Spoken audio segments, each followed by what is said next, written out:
Welcome to Brain Cage, where we discuss BDSM, hypnosis, and the mind for all those exploring their fetishes and interests. This is Puppet Master, your mentor for the podcast. And this is Dracoso, your hypnotic guide. So today we're talking about memory play. This is the idea of altering memories and possibly creating, removing, even making someone more or less aware of different things that are going on. And to start, just for people who may not have worked with or heard of memory play before, this is the idea of creating new memories or having a person become either more aware of something that you may be doing with them, such as creating an increase in how they respond, or removing certain things, such as making someone unaware of a trigger or an effect, pretty much temporarily, or in some cases, when you know the person well enough and explored for a long time, you may be able to reach what is known as being permanently. But as such, the first thing I'd want to say, especially on this topic, is to understand that when you work with memory play, you are working with how a person's mind creates, builds, forgets, and alters their memories in order to deal with how they live and how they handle situations. So it's understanding that it's better to work, especially at the starting with someone, it's better to work with things that are temporary, and it's better to work with knowledge, memories, and situations where you two have already interacted. So, for example, it would be better to start by doing memory play with having them forgetting things that you've already built together temporarily, and to have them become less aware during scenes that you are currently having, rather than diving into, say, memories that people have had in the past. Especially since a lot of people's pasts may have certain memories that they depend on, and certain things that would be better off worked with, say, a therapist, if they're more important memories that may have traumatic or intense meaning to the person.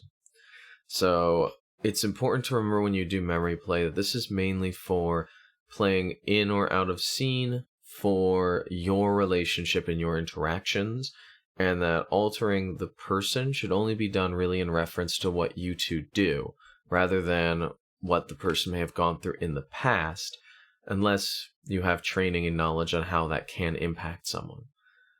So the first place I would start with, and it's one of the more common ones, is removing memories of things you've done. So for example, if you put in a trigger, such as I knew one that I used to do when I was younger and a bit more of a brat, was I would put in a trigger that would make someone feel an intense amount of pleasure. And I would make it from a common word and make it so that it would only work when I would say it. But then I would make them forget before the scene was over that that trigger would bring them pleasure, that word that would bring them pleasure. So while we were talking naturally, I would just be discussing with them and have them begin to feel that pleasure at random moments. And since they didn't know what was causing it, it would cause them to feel like they had less control and become more aroused because of it. And when I'm removing memories, it's important to consider how a person thinks. Ask them about things like the unimportant things that they've done during the day and see how they phrase that. A few things that might come up that are useful are labeling things as unimportant to remember. Not so much deleting a memory, because that's not something that the mind can easily do. It's not set up to do that, because that's not a useful thing for the mind to be able to do. So being able to label something and frame it such that it is not important to remember. And if it does come up in the mind, you can have it so that it is easily distracted from and discarded as an unimportant thought, because we have these all the time. And that can make it very easy to remove memories and such. And then when the subject gets used to that, then you can start moving on to making them completely unaware that things are even happening at all. It's very true. Yeah, especially for the fact that when you try to go into this and you may just say you won't remember something, the mind may not understand what that means, since we actively try to remember things, but we don't actively try to not remember things. At least it's more common for the prior rather than the latter. So I would say when it comes to memory play, building out reasons as to why a person doesn't remember, such as making it unimportant, as Puppet said, is a great way to have the mind feel like it doesn't need to monitor or keep track of what is happening. Giving it reasons or describing it as perhaps the memory just slides off, that their mind is not able to fully connect with it simply because of the fact that it's finding that while that memory may exist, it's not something that they consciously try to interact with. So, giving them reason to not be able to remember it and have their mind follow a different path instead, finding other things more important, can cause a workaround where the mind may not try to remember, or it may simply find that it's unable to remember since it's not given that connection the same weight as others. For just as much as removing memories or having someone unaware of memories, especially since during a state, if you make them unaware during a scene, it can be a lot of fun. I mean, in a lot of ways, if you make a trigger that they slowly and generally change into something else. So let's say, for example, I've had someone that I've worked with in the past where I would have a trigger that as they became comfortable and as we would be more playful, I'd use it at the starting of the session. And then as we got further into it, they would slowly change into I guess you could say it would be more of a dog person for pet play, for snuggling, for petting, for caring. And this trigger was made so that I would use it very casually, and then they would over time become this being without even being aware of it. And by the time they might have even realized what they'd become, they were so deep in the mindset that it just felt natural. And that made it so it was both very kinky and fun for both of us, but at the same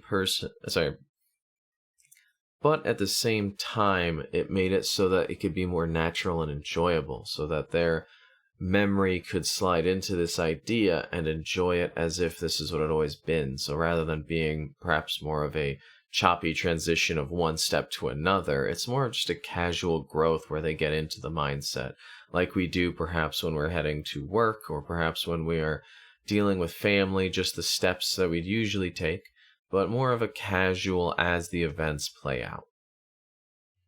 And I find it can also add to resistance play when something's happening that they are trying to stop, and it doesn't need to be CNC for that to be the case, because it can, with hypnosis, it can also be like self-change, right? Mm-hmm. And you can also do that by telling the subject, I'm going to use a trigger and I want you to try to resist it. Now, depending on the context, if you want them to resist it, they're more likely to be able to. And if the context is that they should fail, they're more likely to fail because that's part of priming. But with memory play, you can add another level of that where things can be happening that they're not fully aware of, which then affect the way that they're trying to resist, and maybe even have a gradual process of corruption or something like that. It can be a lot of fun. True. One memory that comes to my mind was back when I was in college. I had trained someone to be unaware that I was actually in the room, that I was invisible. They loved to be played with in a sense where they felt like their body was more sensitive and having reactions that were out of their control. And so in order to do so, I would have them unaware that I was in the room. They would be relaxing in a certain position, and I would begin to play with them. Touches, strokes, little things like that. And they would respond far more intensely because they were unaware of where the touches in these pieces would be going and what they would be doing. And it was interesting because of the fact that I made them unaware of me as being there, even my presence. And because of that, it made them far more sensitive and responsive as well as reactive. And it was just a lot deeper, more intimate of a meaning, since in some cases it can play on what the person's mind feels comfortable with and is interested in, just based on how their logic and reasoning works. And altering things during the scene, especially with the idea of adding ideas, such as if you're going to have a person feel like there has been more time that has passed during a session, or perhaps one example I've worked with in the past is I've had someone who wanted to feel like there was a trigger that was given to them and that it had been far longer, and to see, can there be retroactive programming? Can someone be given conditioning that was before they had actually started being conditioned? And with this person, I talked with them about what had happened in the last 2 weeks of their life, things that had gone on, and I outlined that for the last 2 weeks, they had roughly received about a half an hour to an hour of training. During the scene that we had, I gave them about a half an hour of training so they could feel what it was like, and then I had their mind believe that they had experienced it every day for the last 2 weeks of up to an hour of training each day, and their response to the trigger was, well, it was a trigger that was meant to turn them into a doll-like state, and when I first used it after the 30 minutes, they became more relaxed, more focused, and more comfortable, and it seemed like they were becoming slightly unfocused. But at the same time, after the 2-week mental training of it, and I used it, they became a bit more stiff, focused, they became more automatic, almost like a doll would actually be, and less to think about, and the brain itself created this connection. And so adding in pieces and creating outwards from what their mind might understand or what they might have already formulated in their mind based upon their memories can also be a very fun way to play with someone's memory, as long as it's within what you understand. Because with this situation, like I said, we ended up talking and I ended up learning a lot about what happened during those weeks, so it taught me a lot about how this situation might even play out and whether or not it would work. So keep in mind that when you do explore memory play, you want to understand a lot about what's going on from that person's exploration and their memories. And from people who are being hypnotized, it's good just to keep in mind how your memories may work and how you want to build it out, especially since if you are being hypnotized to have things forgotten, and let's say for some people they may have difficulty remembering or forgetting things, and that may just be how receptive a person is, but if you have difficulty forgetting things, it's good for you to personally understand what factors may help you to feel more comfortable or relaxed, or how your mind imagines holding on to memories. And for people who have more difficulty remembering, or have worked with people on both of these ends, for people who have more difficulty remembering, it's good to understand whether or not your ability to remember is dependent upon what you think you can do. So in other words, if you feel like you can't remember things, one example I've given in past podcasts is to have a string that I've created that attaches to a person's pinky and leads all the way back up to the surface, or leads back to where you started, and collects pieces of the memories as you go. So sometimes you may need a point where the mind feels like there's a helper that connects and builds out. Sometimes the mind itself may just need some reinforcement to remember more, but adding memories and having someone remember a scene, and possibly even altering it for the fun of the person being hypnotized, such as I remember one session where I was hypnotizing someone and they wanted to feel more comfortable with exposing themselves, and I had them believe that they had done the entire session naked.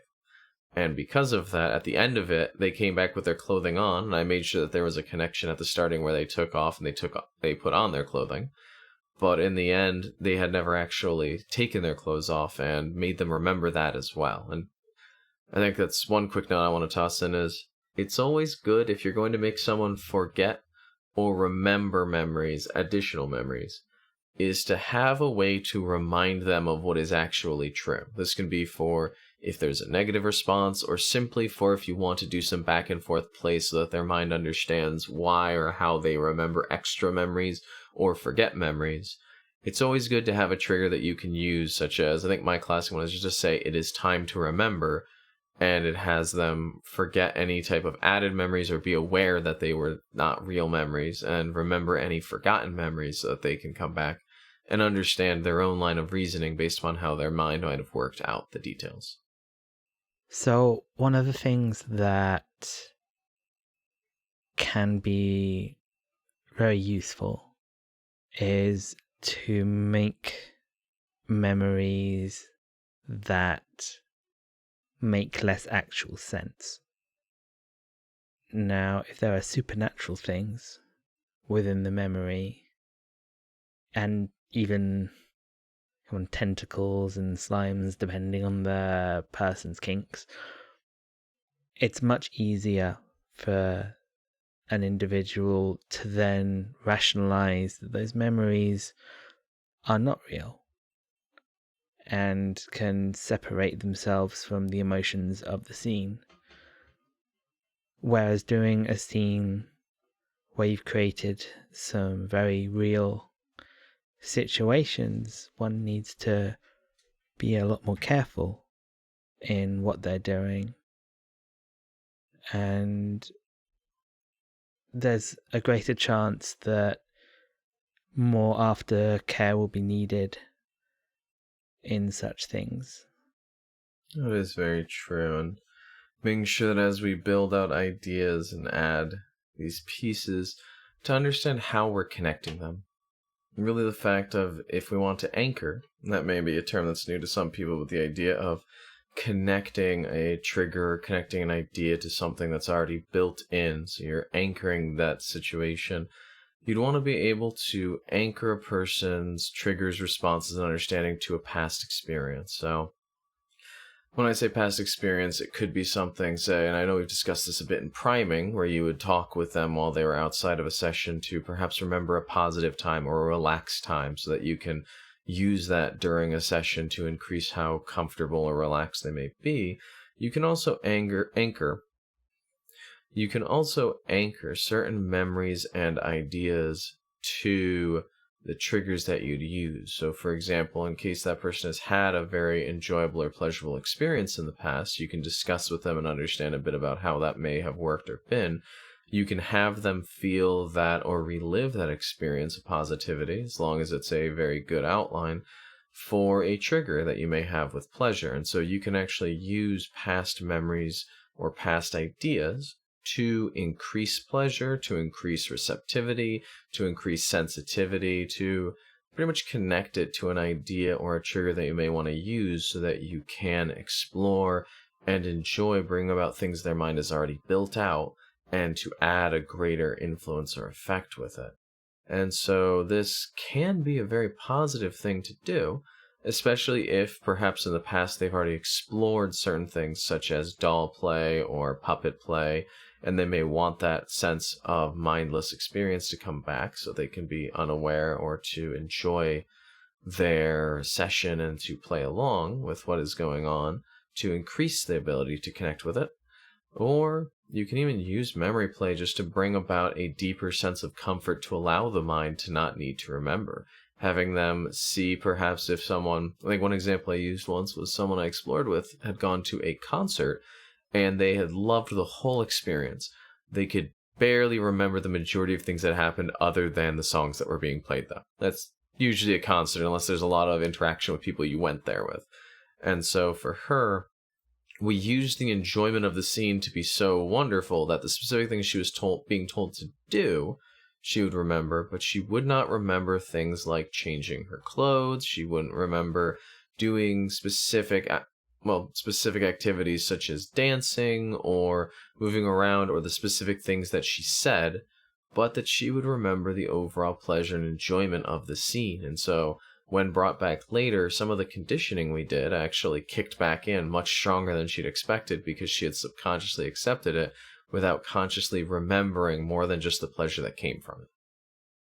So, to that mindlessness thing, I had an interesting thing occur where I used the wrong trigger. It doesn't happen a lot.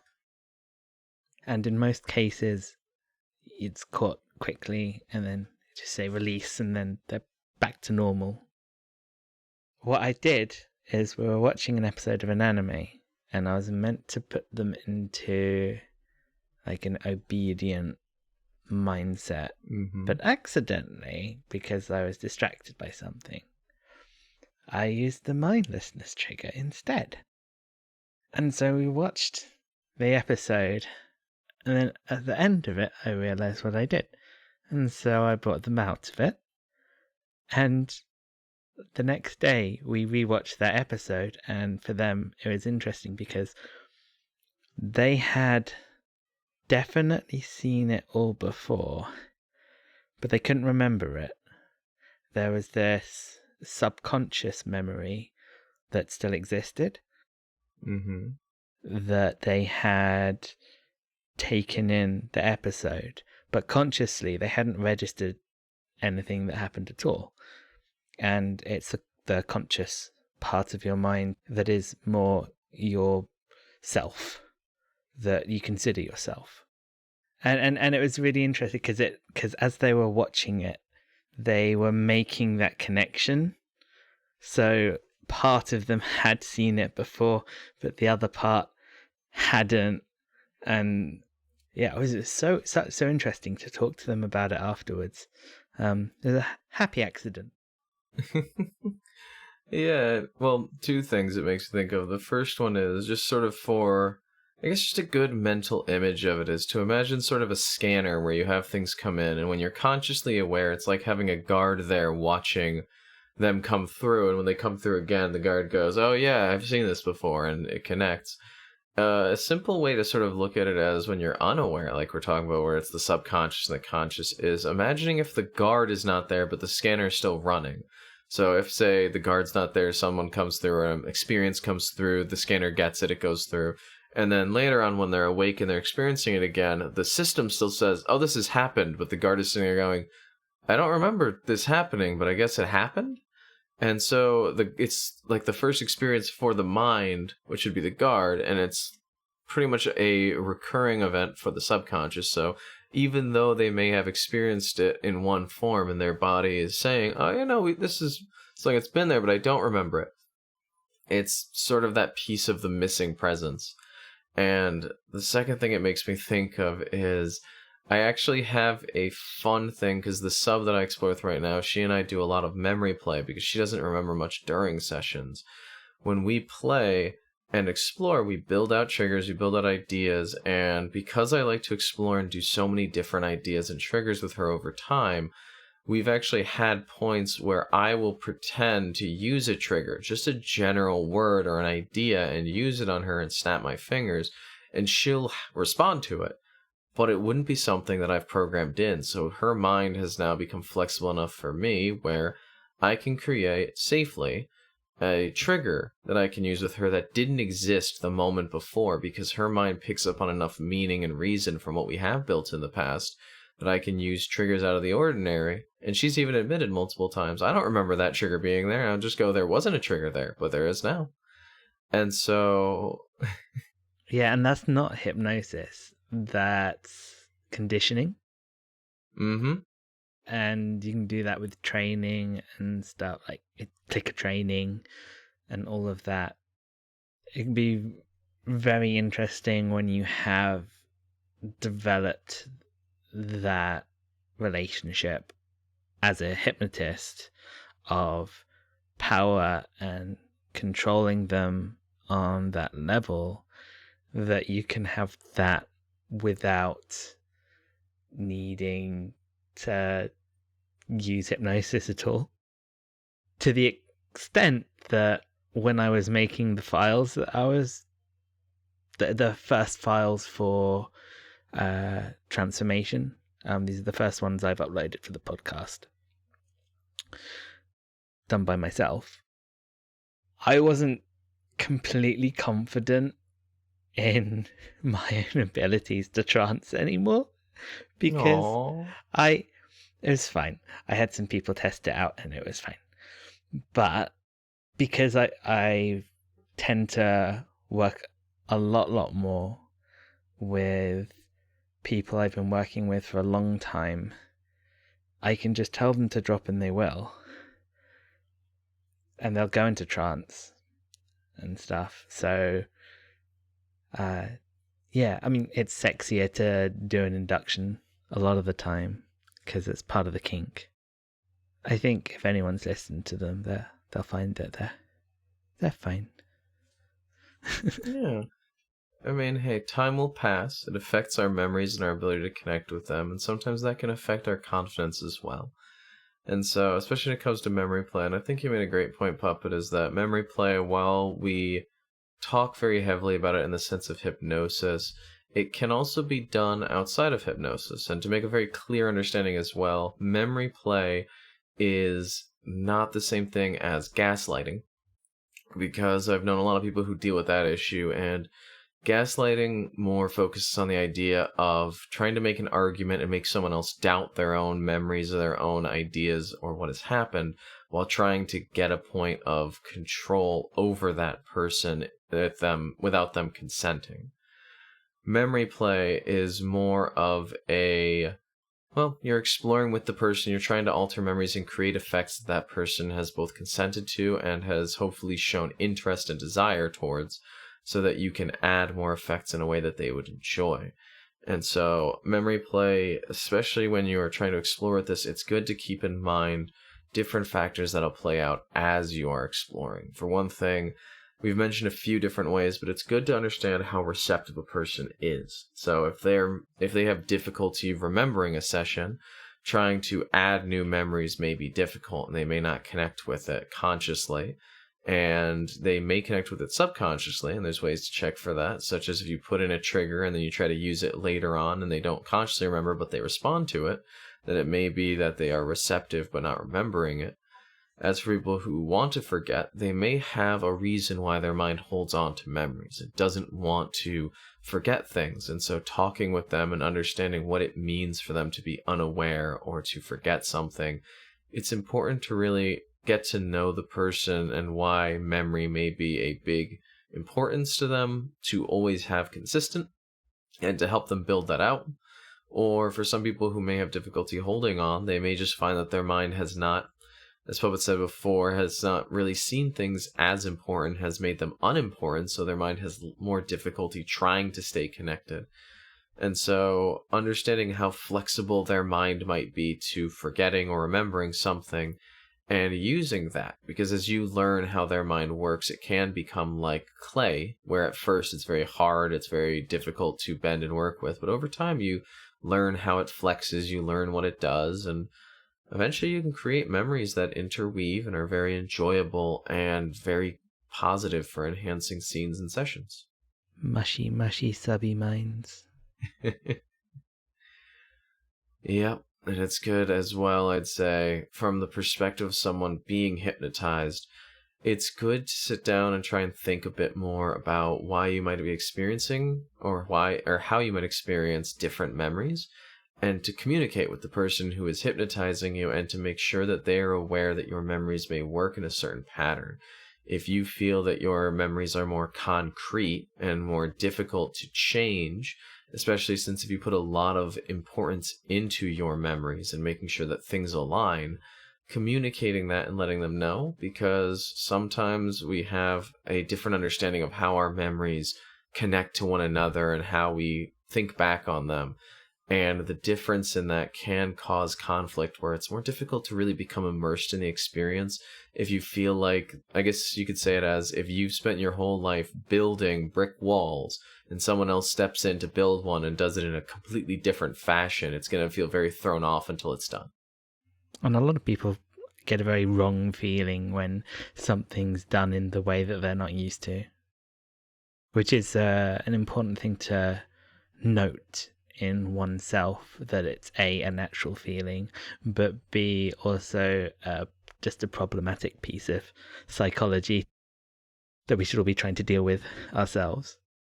I think I want to talk about something that we've discussed in previous podcasts, how often vagueness can be key in making suggestions that a person can take in well.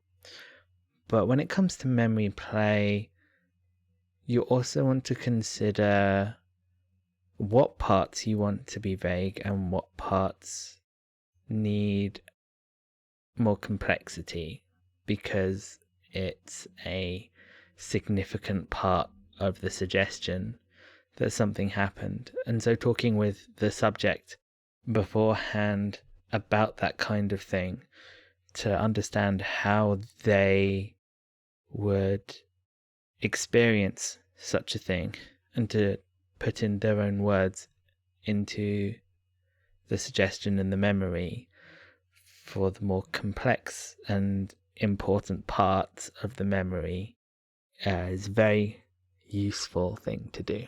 True. Yeah, it's not just about being vague when it comes to certain things. Being vague overall is so useful. So useful. But with most things, there are exceptions, and this is one of them. That is very true, especially since some people's memories need more detail. I know, for one thing, is that memory, and there have been studies that looked at this, the fact that memory in many ways is not very reliant on getting truth in the sense of comparison. For one example, they did a study where individuals went in and pretty much sat in a specific setting or specific location, and they had individuals walk in and walk past them, and when they were asked later on what was the color of the person's hat when they walked by, people would give all different colors, all different answers, and in some situations, and actually in some that were very specific, the person didn't wear a hat at all. And the individual still reported specific colors. And it shows that I think it was maybe 10 to 15% of the time people identified there was no hat, whereas the remainder of the time people would try to give colors, they try to add details. So the mind itself can be very fluid. It can be very responsive to different cues that it's given. And the memory itself that we hold, while true to us, may not perfectly reflect what has actually happened. This is a tool that you can use with memory play. Is that outside of hypnosis, you can use leading questions to get them to understand your intent and to understand and fill in the gaps in a way that fits with the narrative that you're trying to create. Like when they're asked what color was the person's hat and they weren't wearing a hat. Well, in their mind, they're going, okay, so they must be wearing a hat. It's probably this color. So that's the answer that I'm going to give. And then they connect that as a truth in their head. And they connect it to that memory. And then that memory becomes real enough for them that they will be convinced that that's the way that they remembered it. And you can use this in the same way in your scenes. True. Say, in the latex made file that will be out by the time this is out, I have the latex move up the leg, right? Now, if this is the scene that I was doing with the person, I could then say, in what way does it feel wonderful? And then it feels wonderful, and they're thinking about the way it feels wonderful, and that's a very obvious example of like a leading question, I think. It could be very useful to use in scenes and out of scenes. I think, as people probably already understand with this, the leading question especially is when you're asking something where a piece of information is already assumed, like that they were wearing a hat, or that the person is already experiencing it as wonderful. And by doing so, you're creating sort of a presumed experience, and in order to answer the question, as many of us are social beings and feel sort of a drive to answer things that we are asked, especially people who are submissive feel more of a desire to respond. And again, that's also not clinically shown in any way. That's just sort of my own viewpoint of what I've experienced.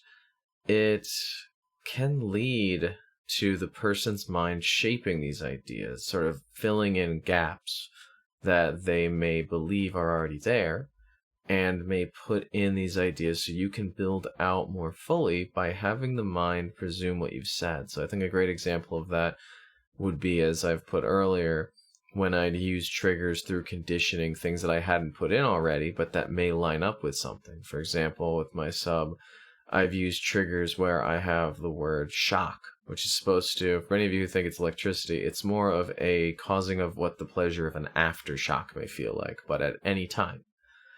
And the fun thing is that when I first used this idea, I was talking about how she would feel the pleasure afterwards, and then I would just say the word shock, and she would instantly respond to it as if it had been a trigger. But the funny thing is that I'd never actually put in that trigger beforehand, so her mind was led up believing, oh, we're talking about this idea, and then it now is connected to a trigger without having to be programmed as, when I say this, this happens. It's simply the mind makes that assumptive connection. And this is good to keep in mind, especially when talking about simplicity versus complexity, as we mentioned earlier, is that sometimes simple connections can make things far more powerful versus trying to make it more complex. But some people's minds prefer to have the details, especially if their memories build out in very complex ways, how they remember things, what the pieces are, what events matter during certain events and why, such as emotional complexity. It's good to understand how their mind connects, whether or not they are looking for more or less detail, and whether or not they need emotional connection to it, whether or not they need an in-depth reasoning behind it, if they're very analytical, such as I am. And it really comes into play when you want to play with them in and even out of scene, especially since if you're trying to build out hypnosis and memory play to work with someone, changing things in a scene means that it's very controlled, it's very set in a specific setting and outline, and it has specific responses that are mainly based upon you, the person who is being transed or the person transing you, and any other factors that may be in that scene that are related. When you do memory play outside of the scene, it's good to keep in mind a lot of different factors, such as who all will be interacting with them in this scene. So, for one example, I knew someone who had a fantasy about being an only child because they wanted to believe that they wouldn't be bothered by siblings when they would be enjoying themselves in private. It was sort of a fantasy of theirs because they never really got much privacy at a younger age. And so making sure to do that in scene is a wonderful thing. If it spread to out of scene, I think there might have been a few issues when their siblings walked in and they didn't remember who the hell they were. So I would say it's good to also be aware of how changing, adding, removing memories, especially what impact it can cause, and to keep in mind that playing with it in scene is a wonderful thing. Using it out of scene needs to be much more careful and much more outlined in the sense of how it may impact the rest of their life, while in scene you want to make sure that if you're exploring, as I mentioned before, you want to start by focusing on areas that you've already shared or discussed, and then you also want to focus on beginning with it being temporary, so in case there are any issues or points that come from it, or you want to build it out, before making it permanent. And even then, permanency is not, I guess in many ways I could say permanency is not truly permanent, because of the fact that everything in this universe is not truly permanent. But the idea that over time a mind will change, it will add details, it will remove details. As we've said, it's not a fully reliable system in itself, but that it can play out very heavily and change in ways that you may not be ready for. And so understanding what is or is not permanent, especially since you want to allow the person to also be able to remove it or have it be removed if it is causing a negative effect. So keeping it more flexible, and even if permanency is the ultimate goal, and you can outline it as being permanent for some people, it's always good to be able to have a way to undo it or reverse it. So in case you need to, that person can still be safe and have the option. And I think I'd like to talk about some of the studies that have been done on memory in hypnosis, and just quickly go over some conclusions that have been made. Sounds good. One of them being you can't remember something that you've forgotten. That's not something that can happen. You can completely forget something if the memory is not used enough or is deemed as unimportant enough. You're not going to remember it. you're aware of each step that you take, but tell me, can you count how many steps you've taken to where you are now? You can't. It's not because you weren't aware of the steps at the time. It's just that they're so unimportant. Right. Now, another study that's interesting is they made people forget things and facts and stuff. And they found that the conclusion that they came to with it was that, particularly with recent suggestions to forget, the person, when told to remember, would always be able to remember. It's just a disconnect from the conscious and subconscious that gets connected when it's told to. Now, that didn't study what happens if told to forget and left for a long time, because, we forget over time anyway. That's just the thing that happens. Right. And to be sort of a big brainy guy for a second, it's interesting because a lot of our memories come back to, and people may have already heard of these, are neurons. In our brain, we have billions of neurons, and we have a limited number, even though it's a finite number, even though it is a large number. Our brain requires them to be lined up and interacting. Sort of the idea of, we have electricity that runs through our brain, very, very small amounts that interconnect them, that cause us to have responses, activity, and mentality. And there have been studies that have shown, especially when it comes down to memory, a big part of our memory over time is when we go to sleep, our mind will actually reinforce and re-experience our memories. It's the idea of relearning, but when we're asleep, we re-experience everything we had and went through that day. There have been cases where people have been found while sleeping and that they sleep talk, and they'll actually relive what has happened during their day. I've actually had, back when I was in college, I had roommates that have complained to me because of the fact that I'd get into arguments with people and they'd have to listen to it a second time if they had heard it in the room that we lived in. That they'd have to listen to it a second time while I was asleep because I would relive it and sleep talk both sides of the argument, which is probably great for my roommate to listen to all night. Payback. No, I'd be having arguments with other friends, not with my roommate. They would hear me having the same argument with someone else twice, and they'd hate it.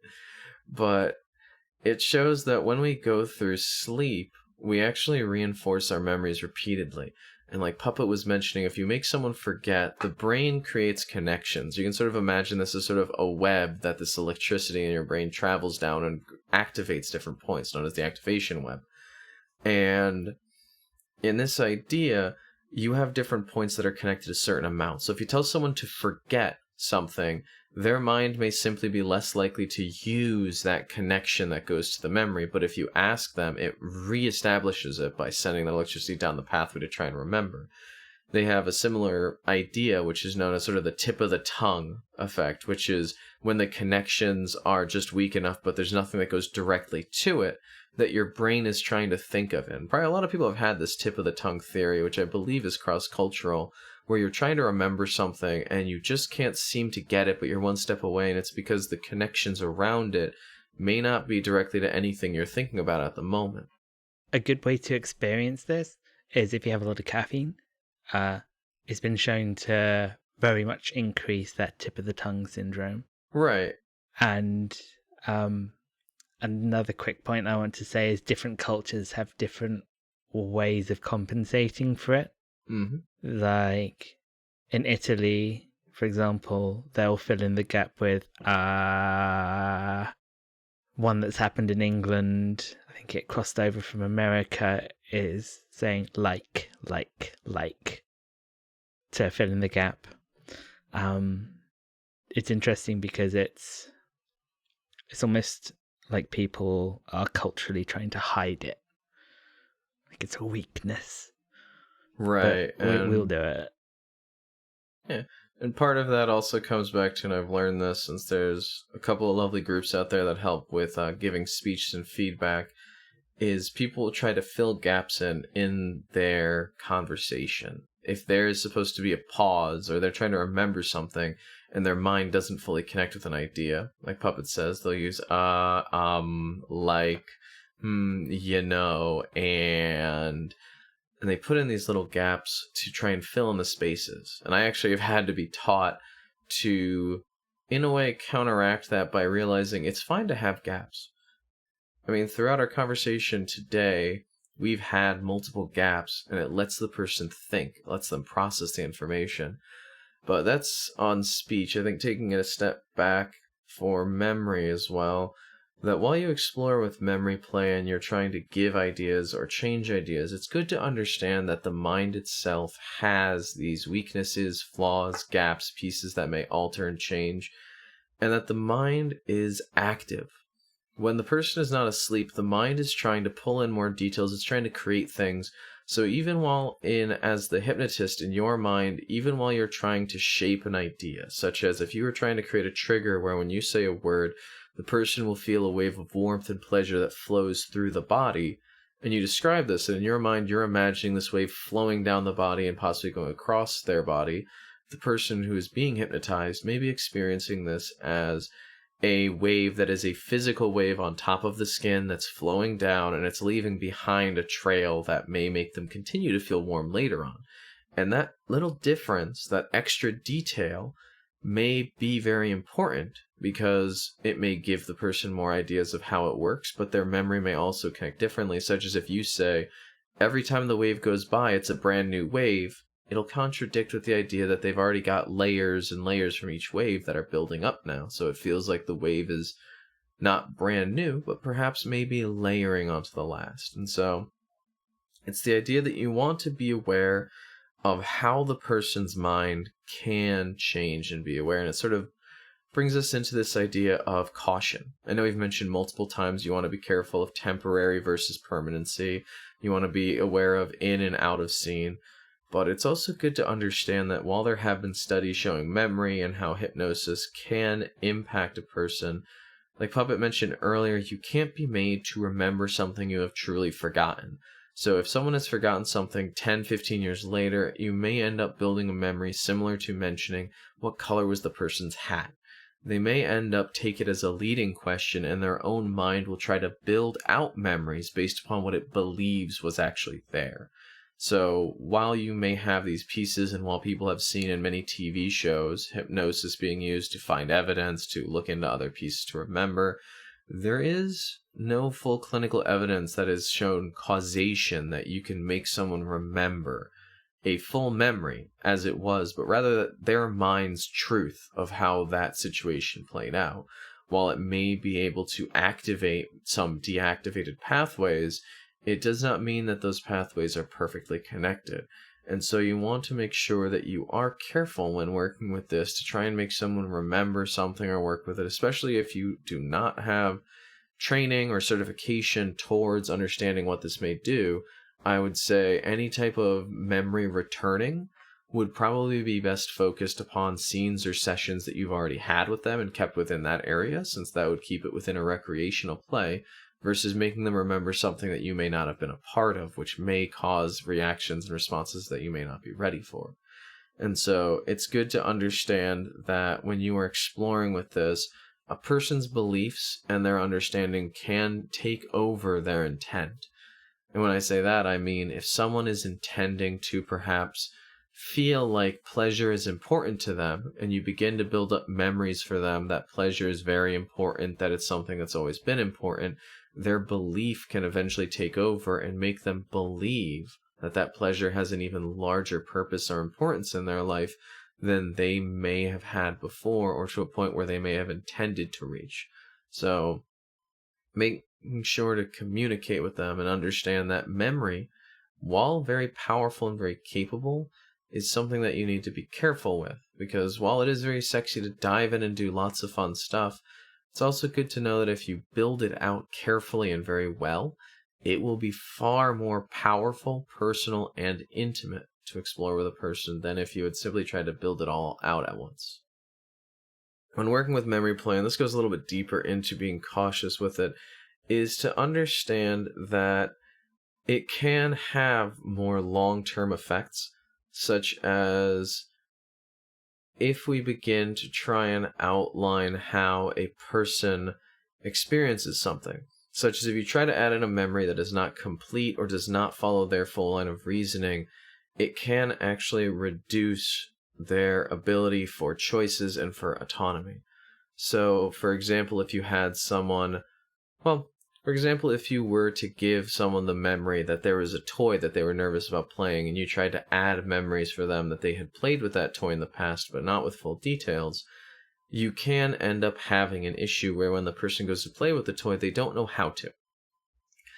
And this issue can cause, and this is just playing with a toy, but if you give them the idea of when they're in a public situation of feeling confident and feeling capable of interacting with people, but their mind relies on the how and the why of it happening, and you don't supply it to their mind where they can actually benefit by referring to it, their mind may come back and become more uncomfortable because they don't remember how or why, but they were confident, and it creates this disconnect in their mind. It creates something of a negative impact where their mind may feel less capable because now they have memories that they're not sure how they should align, and they were depending on them, which means that they may feel even less in control of their own capabilities. So understanding how that connection is and what their mind may depend upon may be key, because it can cause greater negative outcomes if they depend on something or they're acting on something that's been put in without it fully aligning with how their mind works. And I think the last thing I want to say is that I would personally advise only using memory play in fun and kinky ways. Don't do it to try and help people, because people need memories of the bad stuff that happened to them in order to get through it and be able to rationalize what happened in a way that they can understand that it doesn't need to affect them anymore.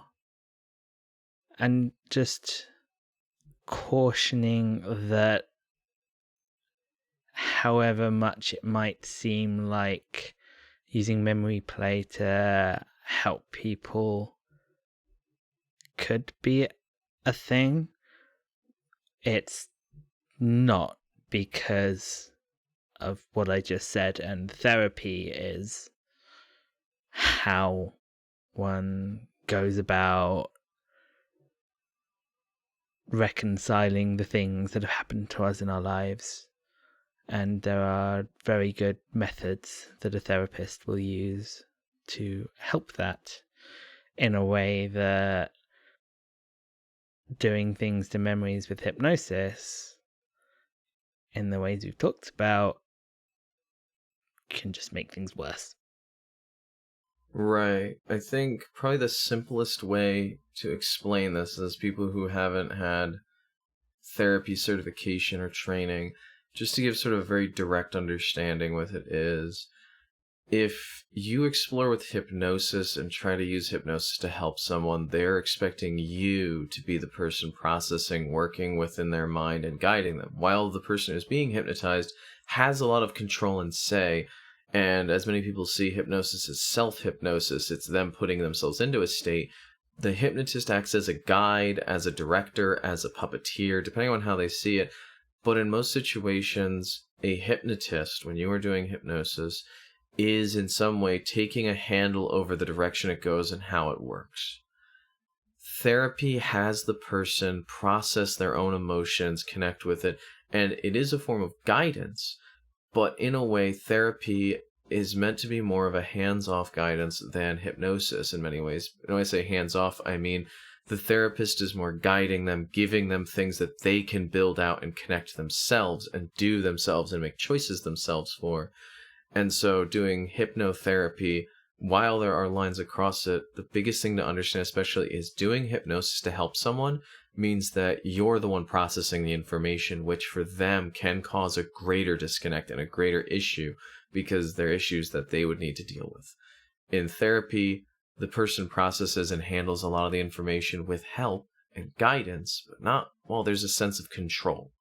So I can say, just for understanding for people who may be out there trying to help someone, therapy requires a lot more understanding of how to give the person that control and that ability to work with it and process it on their own. So trying to take hypnosis to fix or handle things can be a greater detriment. And so when it comes to memory play like this, that's why we've repeatedly stated it's better to do temporary to start in what you've worked with, because it's what you can be a part of and help them process because you've processed it with them. So you share a lot of those experiences, and understanding their mentality lets you connect to build out.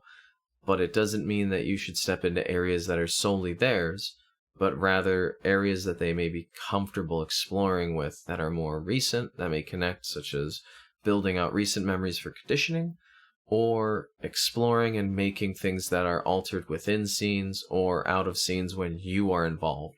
I think one big thing that I've put in for people when I explore that I may alter memories is I make it so any altered effects or awareness or activity only occurs when I'm present. That way, in case there is any issue with it, I'm there to help deal with it, so that if they have a trigger that doesn't make sense, I can just remove it. So it's always good to know hypnosis is wonderful to explore. It's very sexy. It's very fun. It's always good to also know that since you'd be the main person building and guiding with them, and that you'd be depending on them, they depend, and as someone who's being hypnotized, you may depend very much. If you let them build things, you'll depend on what their memories and their ideas do. So the more connection and understanding there is that builds out for both of you, the more effective it'll be, the more fun it'll be, and the more unexpected surprises of joy and pleasure that may come. Thank you so much for joining us for today's topic. If you've enjoyed this, you can support us at patreon.com/braincage. You can also join us over on Discord at Fetlandia and talk with us directly.